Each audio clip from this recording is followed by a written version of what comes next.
Cricket ஃபேன்ஸுக்கு வணக்கம். Welcome back to cricket time SHV, ஒரு ultimate cricket update channel.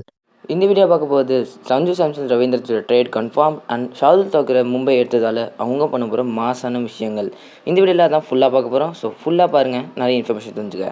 Chennai super Kings போலவே நல்ல ஒரு ரீபில்ட் பீரியடில் இருக்காங்க. எஸ்பெஷலி மேக்ஸ்வெல் மாதிரி பிளேயர்ஸ் எல்லாம் ட்ரேடில் வாங்க முடிவு பண்ணிட்டு வராங்க.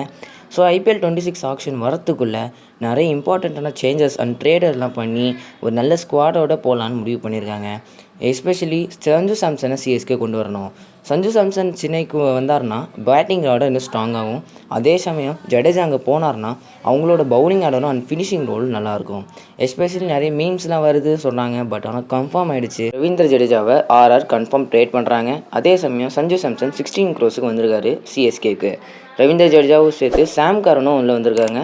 14 crores ஜடேஜாவும் 2.4 crores சாம் கரனும் போயிருக்காங்க சிஎஸ்கேலேருந்து RRக்கு. இது மூலயமா சிஎஸ்கே அவங்களோட பவுலிங் ரொம்ப வீக்காக இருக்க போது 100 அகமது மேலே தான் நிறைய டிபெண்டன்ஸ் இருக்கும் ஸ்பின்னில். இப்போ சிஎஸ்கே அவங்க ஆப்ஷன் ஸ்பின் ஆர்டர் இருக்கணும். அதே சமயம் அவங்களோட டாப் 5 செம்ம ஸ்ட்ராங்காக இருக்கும். அண்ட் சஞ்சு சாம்சன் தான் என்னை பொறுத்த வரைக்கும் கேப்டன் ஆஃப் சிஎஸ்கே. ராஜஸ்தானை பொறுத்த வரைக்கும் அவருக்கு நிறைய ஒரு பிரச்சனை இருந்தது. ஸோ அதனால் அவர் ராஜஸ்தான்லேருந்து ரிலீஸ் செய்யப்பட போகிறாருன்னு கன்ஃபார்ம் வந்தது. நெக்ஸ்ட்டு ரியான் பராக் போகலாம் கேப்டனாக. பட் ரியான் பராகிட்டேருந்து அவ்வளோவா இம்பார்ட்டன்ஸ் கிடைக்கலனால டெஃபினெட்லி சஞ்சு சாம்சன் ரிலீஸ் ஆனதுக்கு ட்ரேட் ஆனதுக்காக அடுத்த கேப்டனாக யாரை சூஸ் பண்ணுவாங்கன்னு இன்னும் கொஞ்சம் அஃபிஷியல் நியூஸஸ் இன்னும் வரலை. ரவீந்திர ஜடேஜா பொறுத்த வரைக்கும் நான் அவர் சைட்லேருந்து ஒரு இன்ஃபர்மேஷனும் ட்ரேட் ஆனதும் சொல்லவே இல்லை. இப்போ கரண்ட் டெஸ்ட் மேட்ச்சில் அவர் நல்லா தான் பெர்ஃபார்ம் பண்ணுறாரு. அண்ட் ரவீந்திர ஜடேஜா போனதால் சிஎஸ்கே இன்னும் கொஞ்சம் இம்பேலன்ஸாக தான் மாற போகிறாங்க.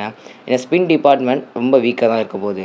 ரவீந்திர ஜடேஜாவுக்கு ரீப்ளேஸ்மெண்ட்டாக ஒரு ஆப்ஷனாக யாரை பார்ப்பாங்கன்னா வாஷிங்டன் சுந்தர் போகலாம். பட் இன்கேஸ் வாஷிங்டன் சுந்தர் கிடைக்கவில்லைனா யாருக்கு போவாங்கன்னு தெரியல. சிஎஸ்கேவோட இந்த நியூஸை நம்ம இன்னும் நல்லா கன்ஃபார்ம் பண்ணி சொல்லிட்டோம். அண்ட் ராஜஸ்தான் பற்றி பார்த்தீங்கன்னா அவங்களோட கோச்சும் மாறிட்டார். ராகுல் டிராவிட் கிடையாது. ஏன்னா ராகுல் டிராவிட்டாக தான் போன வருஷம் செம சொதப்புனாங்க. ராஜஸ்தான் டாப் 5 கூட இல்லை. அதனால் சங்கக்காரா தான் திரும்ப வரப்பாரு ராஜஸ்தானோட கோச்சாகும். இதுதான் இம்பார்ட்டன்ட் நியூஸ். அண்ட் சிஎஸ்கேவை பொறுத்த வரைக்குமே அவங்க கோச்சிங் சைட்லேருந்து இன்னும் எந்த மாற்றமும் வரலை. ஃப்ளெமிங் தான் ஹெட் கோச்சாகவும் இருக்க போகிறாரு. அண்டு இந்த முறை ஃப்ளெமிங் ஒரு நியூ பேட்டிங் மைண்ட் செட்டில் தான் இருக்க போகிறாருன்னு எல்லாருக்குமே தெரியுது. RRரை பொறுத்த வரைக்கும் பார்த்தீங்கன்னா அவங்களோட டாப் 6 செம ஸ்ட்ராங்காக இருக்கும்.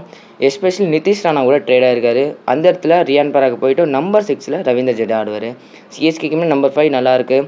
இன்கேஸ் ராஜஸ்தான் ராயல்ஸ் இன்னொரு விஷயம் எடுக்கிறதுனா ரவீந்திர ஜடேஜா கேப்டனாக.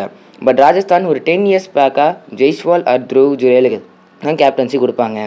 என்னை பொறுத்தவரைக்கும் இதான் நடக்கும். அண்ட் சென்னை சூப்பர் கிங்ஸ்மே அவங்க பேட்டிங்கை ஸ்ட்ராங் பண்ணார். Ruturaj vice captain and Sanju Samson as a captain. ஏன் அப்படி சொல்கிறீங்கன்னா ருத்ராஜோட பர்ஃபார்மன்ஸ் நல்லா தான் இருந்தும் பட் அவர் நம்பர் 3 தான் ஆட போகிறாரு. ஸோ ஆயுஷ் மாதிரி சஞ்சு சாம்சன் ஓப்பனிங் ஆட போகிறாங்க. ஸோ ரொம்ப ஸ்ட்ராங் ஸ்குவாடாக இருக்கும். எஸ்பெஷலி ராஜஸ்தானுக்கு ரவீந்திர ஜடேஜா வந்து அந்த ஃபினிஷிங் ரோல் இன்னும் மெயின்டைன் ஆகும். அண்ட் பவுலிங்கில் அந்த ஜெய்ப்பூர் அண்ட் நல்ல பிச்சஸில் நல்ல பர்ஃபார்ம் பண்ணுவார் சஞ்சு சாம்சனை விட ரவீந்திர ஜடேஜா. அண்ட் ரவீந்திர ஜடேஜாவும் சஞ்சு சாம்சன் பற்றி ஒரு இன்ஃபர்மேஷனும் லீக் பண்ணல. டெஃபினெட்லி சாம் கரனை கொண்டு வந்தது ராஜஸ்தான் ஒரு மிஸ்டேக் தான் சொல்லுவேன். ஏன்னா பத்திரானாவுக்கும் அப்ரோச் பண்ணியிருக்கலாம். சரி, அப்படியே கட் பண்ணிட்டு நம்ம next topic Shardul Thakur to Mumbai Indians. Shardul தாக்கூரை சைலண்ட்டாக மும்பை இந்தியன்ஸ் இப்போ கொண்டு வந்திருக்காங்க. ஏன்னா தீபக் சகருக்கு பதிலாக கன்ஃபார்ம் ஷாதுல் தாக்கூர் தான் ஆட போகிறாரு. டெஃபினெட்லி ட்ரேடில் வந்துடுவாங்க. மும்பை இந்தியன்ஸ் பொறுத்த வரைக்கும் சைலண்ட்டாக ஷாதுல் தாக்கூர் வாங்கினது ரொம்ப இம்பார்ட்டன்ட். ஏன்னா ஷாதுல் தாக்கூர் மும்பையிலே பிறந்து மும்பைக்காக ஆடிட்டு வராரு. அந்த பர்ஃபார்மன்ஸை செம்மையாக பண்ணியிருக்காரு. அதே சமயம் ஷெர்ஃபேன் ரூதர்ஃபோர்ட் இறக்குனதால் வில் ஜாக்ஸ் பதிலாக ஷெர்ஃபேன் ரூதர்ஃபோர்ட் டீமில் இருப்பார். Number 5 number 6 confirm. இதே சமயம் ஷெர்ஃபேன் போதனால GTயோட நம்பர் 4 வாஷிங்டன்ஸ் வந்து ஆட போகிறாரும் நியூஸஸ் வருது. ஷெர்ஃபேன் ரூதர்ஃபோர்ட் ஏற்கனவே 2020 மும்பை இந்தியன்ஸ் ஆடிந்தார். அந்த வருஷம் மும்பை கப்பு ஜெயித்தாங்க. இது போல் திரும்ப வந்திருக்காரு. என்ன மாதிரி ஆகும்னு பொறுமையாக பார்ப்போமே. ஷெர்ஃபேன் ரூதர்ஃபோர்ட் ஒரு அந்த ஆப் சைடில் கொஞ்சம் வீக்காக இருந்தார். பட் லாஸ்ட் டைம் இந்த மேட்சஸ்லாம் பர்ஃபார்மன்ஸ் ஹையில் இருக்குது. எஸ்பெஷலி தீபக் சகரை பொறுத்த வரைக்கும் அவர் போன வருஷம் எதிர்பார்த்த விட கம்மியான பர்ஃபார்மன்ஸ் தான் கொடுத்துருந்தாரு.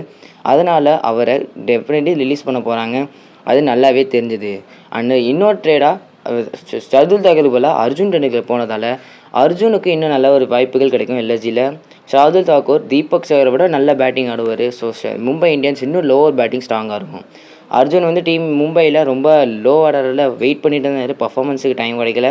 டெஃபினெட்லி LSGக்கு அந்த லெஃப்ட் ஆர்மர் தேவை. ஏன்னா மோஷின் கான் ரிட்டையர்டு இன்ஜுரினால் வரமாட்டாரான்னு தெரியல, ரிலீஸ் கூட பண்ணிடுவாங்க. ஸோ இந்த வீடியோவில் எல்லா அப்டேட்டும் கிளியராக பேசியாச்சு. தென் நெக்ஸ்ட்டு நம்ம வீடியோவில் அடுத்த இம்பார்ட்டன்ட் ட்ரேட்ஸ்லாம் வருது. அதுக்காக சேனலை சப்ஸ்கிரைப் பண்ணிக்கோங்க.